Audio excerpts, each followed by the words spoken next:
Para pemudik Lebaran tahun ini bisa menghemat tunjangan hari raya yang diterimanya karena pemerintah telah memberlakukan diskon tarif untuk angkutan darat, laut, dan udara pada hari-hari menjelang dan sesudah Idul Fitri 1447 Hijriah. Diskon tarif itu antara lain berupa diskon tiket kereta api dari PT KAI sebesar 30% untuk perjalanan tanggal 14 hingga 26 Maret 2026 dengan target 1,2 juta penumpang. Kemudian diskon tiket angkutan laut dari PT Pelni juga sebesar 30% dengan target 445.000 penumpang. Diskon angkutan laut ini mulai berlaku sejak 11 Maret sampai 3 April 2026.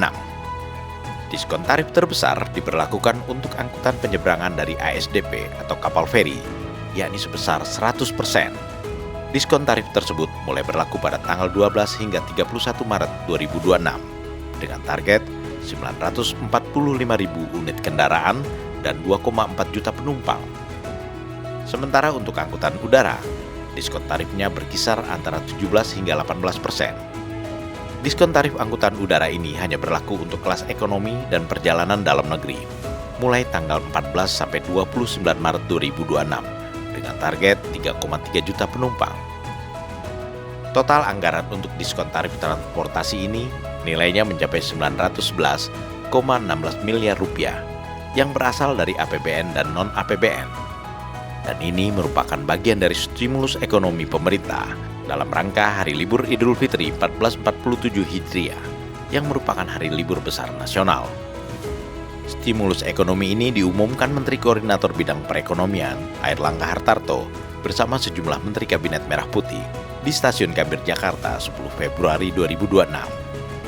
Pemerintah juga memberikan perhatian atas mobilitas masyarakat menjelang dan sesudah Lebaran, yakni berupa insentif fleksibilitas penetapan hari kerja bagi aparatur sipil negara atau ASN, serta para pekerja swasta.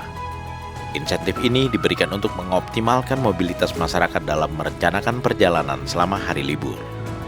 Untuk mengoptimalkan mobilitas masyarakat dan memudahkan masyarakat merencanakan perjalanan selama libur Hari Besar Keagamaan Idul Fitri, diberikan fleksibilitas dalam penetapan hari kerja khusus untuk ASN dan juga untuk pekerja swasta. Pemerintah menerapkan skema kerja work from anywhere, bukan libur ya. Ini clear work from anywhere atau flexible working arrangement. Itu tanggalnya 16, 17, 25, 26, dan 27 Maret. Itu 5 hari. Insentif pemerintah lainnya yang tak kalah penting, bahkan mungkin yang paling penting, adalah bantuan pangan untuk masyarakat yang berasal dari desil 1 sampai desil 4, yakni masyarakat miskin dan sangat miskin, serta masyarakat yang hampir miskin, dengan target penerima manfaat sebanyak 35,04 juta keluarga. Bantuan pangan itu berupa 10 kg beras dan 2 liter minyak goreng selama 2 bulan yang mulai disalurkan pada awal Ramadan atau pertengahan Februari 2026. Total anggaran untuk bantuan pangan bagi masyarakat desil 1 hingga 4 tersebut mencapai 11,92 triliun rupiah. Bantuan pangan atau bantuan sosial yang dikenal dengan istilah bansos itu, menurut Menteri Sosial Saifullah Yusuf, merupakan stimulus ekonomi dari pemerintah untuk kuartal pertama tahun 2026. Pelaksanaannya akan dikoordinasikan Kementerian Sosial dengan para pemimpin daerah. Ada 2 jenis bansos. Yang pertama adalah bansos reguler, yaitu bansos bantuan sembako dan program keluarga harapan yang menyasar 18 juta keluarga penerima manfaat dengan anggaran sebesar 17,5 triliun. Kemudian yang kedua adalah bansos adaptif. Yang pertama ini bansos adaptif untuk bansos kebencanaan, termasuk untuk Sumatera, dan juga untuk bencana di beberapa tempat lain dengan nilai lebih daripada 2,3 triliun.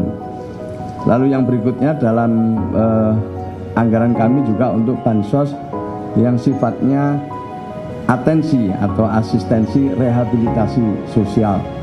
Secara keseluruhan nilainya adalah 20 triliun. Sampai hari ini sudah kita salurkan lebih dari 17 triliun. Sisanya akan menyusul untuk bulan Januari, Februari, dan Maret. Artinya ini insya Allah sampai Lebaran, dan kami akan salurkan pada triwulan kedua nanti di bulan April, Mei, dan Juni. Saifullah Yusuf menambahkan, para penerima manfaat itu sifatnya dinamis karena berpedoman pada data tunggal yang telah dimutakhirkan secara berkelanjutan oleh Badan Pusat Statistik. Sehingga ada kemungkinan penerima manfaat di triwulan pertama dan kedua tidak menerima bansos lagi pada triwulan ketiga. Sebaliknya, mereka yang belum pernah menerima manfaat akan memperoleh bansos sekarang ini. Semua tahapan ini memerlukan proses, mulai dari membuka rekening atau disalurkan melalui PT Pos Indonesia. Dengan kata lain, bansos yang diberikan Kementerian Sosial akan langsung disalurkan kepada para penerima manfaat. Stimulus ekonomi yang diberikan pemerintahan Presiden Prabowo Subianto menjelang hari libur Idul Fitri tahun ini bukan yang pertama kali dilakukan, tetapi juga pernah diberikan pada tahun sebelumnya. Menko Perekonomian Airlangga Hartarto mengungkapkan, stimulus ekonomi pada hari libur Lebaran atau Nataru tahun lalu, khususnya diskon transportasi, berhasil meningkatkan mobilitas masyarakat dan mendongkrak kegiatan pariwisata, hingga mampu mendorong pertumbuhan ekonomi pada kuartal keempat tahun 2025. Mengenai pertumbuhan ekonomi, Airlangga Hartarto melaporkan pada kuartal keempat 2025, pertumbuhan ekonomi Indonesia mencapai 5,39%. Angka ini menurut Airlangga merupakan angka pertumbuhan tertinggi di antara negara-negara G20.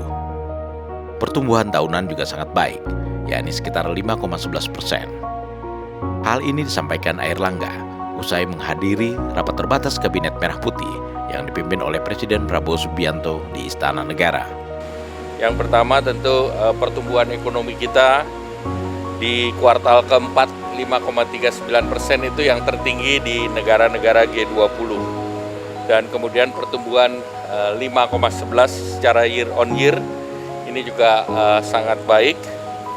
Dan kemudian juga kita melaporkan terkait dengan ekspansi ekonomi termasuk di sektor manufaktur yang masih berada di level ekspansi 52,6, dan indeks keyakinan konsumen di bulan Januari juga masih tinggi, yaitu dibandingkan dengan Desember terjadi kenaikan 127. Dan kalau kita mengacu kepada Mandiri Spending Index itu angkanya di 372,5.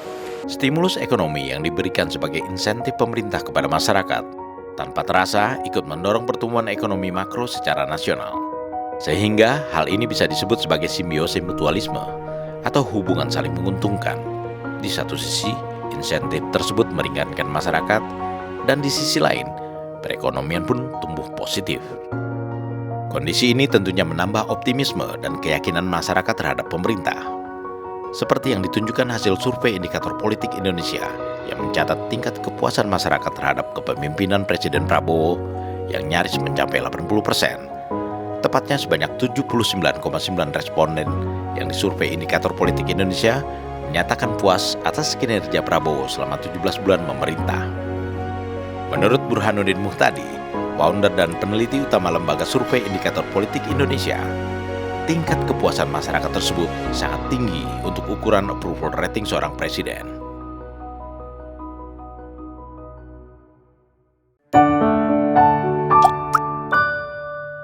Men of our time.